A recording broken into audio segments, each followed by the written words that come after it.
안녕하세요. 손가락복음선교회 지휘자 강사입니다. 오신 것을 진심으로 환영하며 해피 바이블을 열어가도록 하겠습니다. 오늘 증거드린 말씀의 제목은요. 149강 일곱째 나팔의 비밀이라는 제목으로 하나님의 말씀을 나누어 보도록 하겠습니다.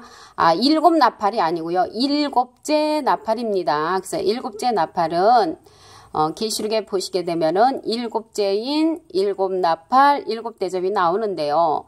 일곱째 인 속에 일곱 나팔이 포함되어 있습니다. 첫째 나팔, 둘째 나팔, 셋째 나팔, 넷째 나팔, 다섯째 나팔, 여섯째 나팔, 일곱째 나팔에 관한 오늘 비밀의 말씀을 풀어보도록 하겠습니다. 그러면 일곱째 나팔의 비밀은요. 순식간에 다 후련변화 받는다고 했습니다. 고린도전서 15장 51절에 보시게 되면은 보라 내가 너에게 비밀을 말하노니 비밀을 말한다고 했습니다. 우리가 다 잠잘 것이 아니요. 잠잔다는 것은 모르는 상태. 그거 모르는 상태가 아니고요. 마지막 나팔에 순식간에 후련이 다 변화하리니 그럼 마지막 나팔은요. 7개니까 나팔이 7개니까 마지막 나팔은 일곱째 나팔인 것인 줄로 믿습니다. 일곱째 나팔에 순식간에 후련이 다 변화하리니 순식간이라는 것은 빠른 시간 내에 후련이 다 변화한다고 했습니다. 그래서 변화를 하는데 죽은 자들이 썩지 아니할 것으로 살고요.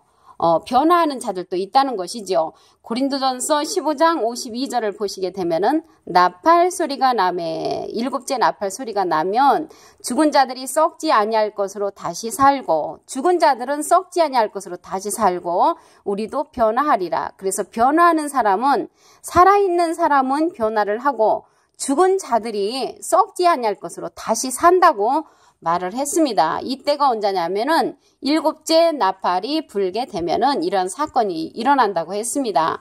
그러면 사망을 이김이 삼켜버리니까 영생을 하는 그러한 사건을 보도록 하겠습니다.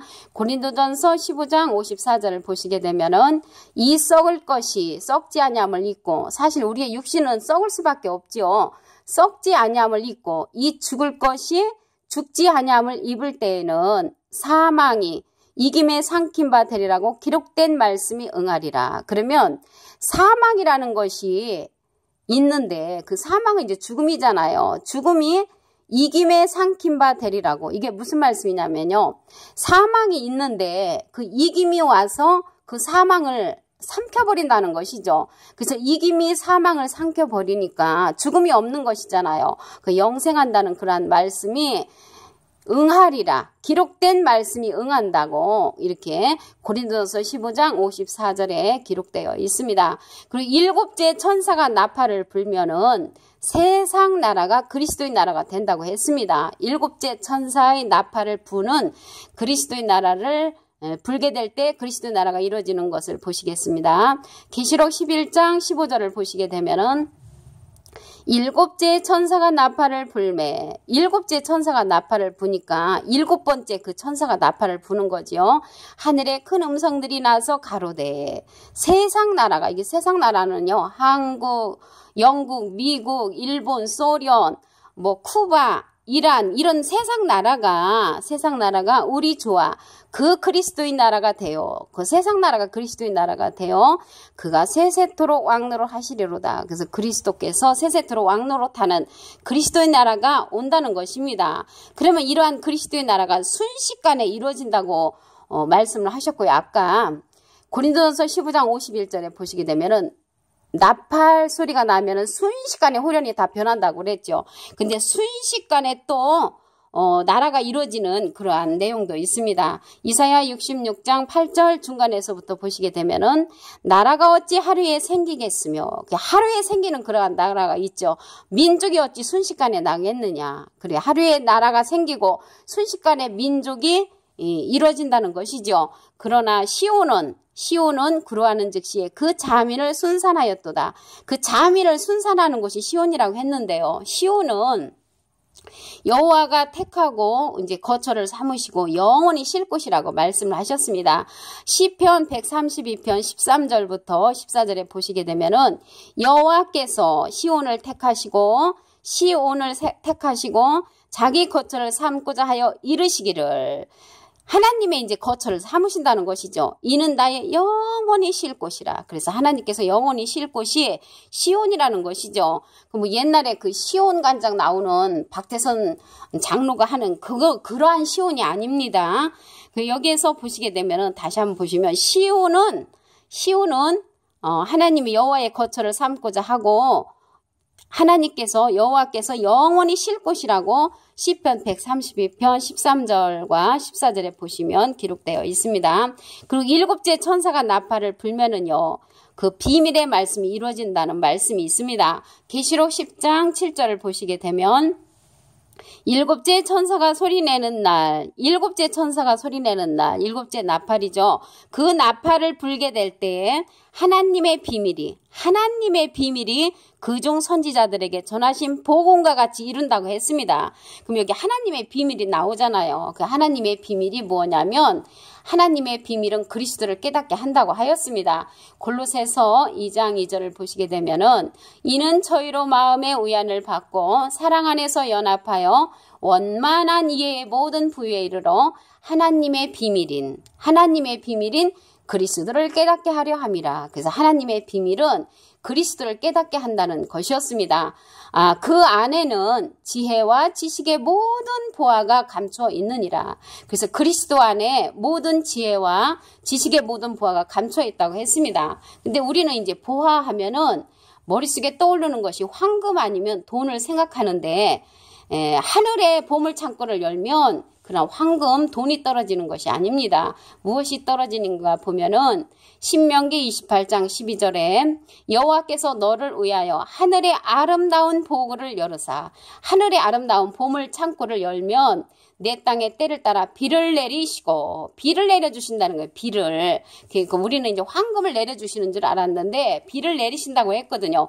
내 손으로 하는 모든 일에 복을 주시리니 내가 많은 민족에게 꾸어줄지라도 너는 꾸지 아니할 것이요. 그래서 뭐를 꾸지 않냐면 돈을 꾸지 않는 것이 아니고 비를 꾸지 않는다는 것입니다. 비는 신명기 32장에 보시게 되면 하나님의 말씀, 하나님의 교훈을 가리켜서 비로 상징되었다는 것을 알 수가 있습니다.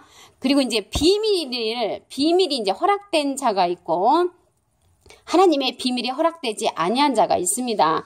마태복음 13장 11절에 보시게 되면은 천국의 비밀을 아는 것이 너희에게는 허락되었으나, 그래서 천국의 비밀을 아는 자, 허락된 자가 있다는 것이죠. 마가복음 4장 11절에도 보시게 되면은 하나님 나라의 비밀을 너희에게는 주었으나, 그래서 하나님의 비밀을 준 자가 있다는 것을 알 수가 있습니다. 외인에게는 모든 것을 비유로 하나니, 그래서 비유로 듣는 자가 있고 비밀을 실질적으로 허락해 주는 자가 있다는 것을 알 수가 있습니다. 누가복음 8장 10절에도 보시게 되면 하나님 나라의 비밀을 아는 것이 너희에게는 허락되었으나 다른 사람에게는 비유로 하나니 이는 저희로 보아도 보지 못하고 들어도 깨닫지 못하게 하려 한다고 말씀에 기록되어 있습니다. 누가복음 8장 10절에.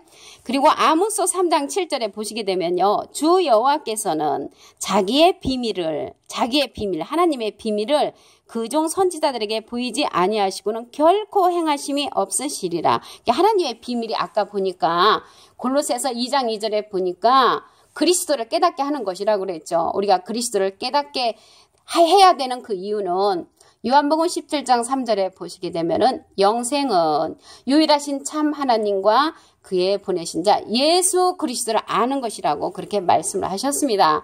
그리고 우리가 이제 사랑을 해야 된다고 그랬죠. 사랑을. 우리가 사랑을 해도 사랑에도 여러 가지 종류가 있습니다. 고린도전서 13장 2절에 보시게 되면은 내가 예언하는 능이 있어 모든 비밀과 모든 지식을 알고 또 산을 옮길 만한 모든 믿음이 있을지라도 사랑이 없으면 아무것도 아니라고 했거든요. 그래서 모든 것으로 구제하고 또 내 몸을 불사르게 내어줄지라도 사랑이 없으면 아무 유익이 없다고 했습니다. 그러면 도대체 여기에서 말하는 사랑은 모든 것을 구제하는 사랑도 아니고 몸을 불사르게 내어주는 그러한 사랑도 아니면 어떠한 사랑이냐면요, 요한일서 4장 7절에 보시게 되면 하나님을 아는 사랑이라고 했습니다. 요한일서 4장 7절 사랑하는 자들아 우리가 서로 사랑하자. 사랑은 하나님께 속한 것이니 사랑하는 자마다 하나님께로 나서 하나님을 알고, 그래서 하나님을 아는 사랑이라는 것입니다. 하나님을 아는 사랑, 그 사랑하지 아니하는 자는 하나님을 알지 못하나니, 그래서 하나님을 알지 못하면은 영생을 못하는 것이죠. 요한복음 17장 3절에는 영생은 하나님과 예수님을 아는 것이라고 했기 때문입니다. 그래서 우리가 하나님을 아는 사랑, 예수님을 아는 사랑이 영생할 수 있는 가장 큰 사랑인 것인 줄로 믿습니다. 그래서 오늘 149강 일곱째 나팔의 비밀인데요. 일곱째 나팔의 비밀은 순식간에 다 호련 변화가 되는 것이죠. 고린도전서 15장 51절에 보시게 되면은 보라 내가 너에게 비밀을 말하노니 우리가 다 잠잘 것이 아니요 마지막 나팔 일곱 번째 나팔에 순식간에 후련이 다 변화하리니, 변화하는 그러한 하나님의 비밀이 있습니다. 그리고 죽은 자들이 썩지 아니할 것으로 다시 살고 우리도 변화한다고 했지요. 그래서 우리가 영생할 수 있는 것은 사망이 이김에 삼킨 바 되리라고 기록된 말씀이 응한다고 했습니다. 이 말씀은 사망을 갖다가 이김이라는 것이 삼켜버리니까 영생할 수 있는 말씀이 응한다는 그러한 내용이 되겠습니다. 그리고 일곱째 천사가 나팔을 불면은요, 세상 나라가 그리스도의 나라가 된다고 그랬지요.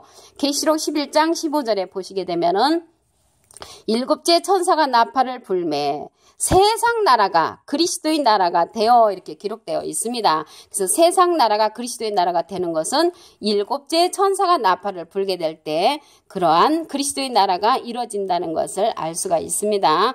그리고 일곱째 천사가 나팔을 불면은요, 비밀의 말씀이 이루어진다고 그랬습니다. 계시록 10장 7절을 보시게 되면은 일곱째 천사가 소리내는 날 그 나팔을 불게 될 때 하나님의 비밀이 그 종 선지자에게 전하신 복음과 같이 이루리라. 그래서 하나님의 복음과 같이 하나님의 비밀이 이루어지는 그때는 일곱째 천사가 나팔을 불게 될 때 이루어진다는 것을 알 수가 있습니다. 그런데 하나님의 비밀은 그리스도를 깨닫게 한다는 것이었죠. 골로새서 2장 2절에 보시게 되면은 그리고 비밀이 허락된 자와 허락되지 아니한 자가 있다고 했습니다. 그래서 우리는 하나님께서 비밀을 허락해 주는 그런 자가 되면 좋겠지요. 하나님께서 아까 보석이 하나님의 말씀이라고 했는데요. 하나님의 진정한 그런 선지자에게 12보석을 주는가 동시에 그 하나님을 대적하는 자에게도 10보석을 줍니다. 그래서 10보석을 주기 때문에 그 10보석 가진 하나님의 말씀을 대적하는 자에게 가는 그러한 사람들이 많이 있다는 것이죠. 그러한 자들에게는 많은 보석을 가진 것처럼 느껴지지만 천국에 허락되지 아니한 자라는 것을 알 수가 있습니다. 오늘 149강 일곱째 나팔의 비밀에 관하여 하나님의 말씀을 통하여 상고해보는 시간을 가졌습니다. 감사합니다.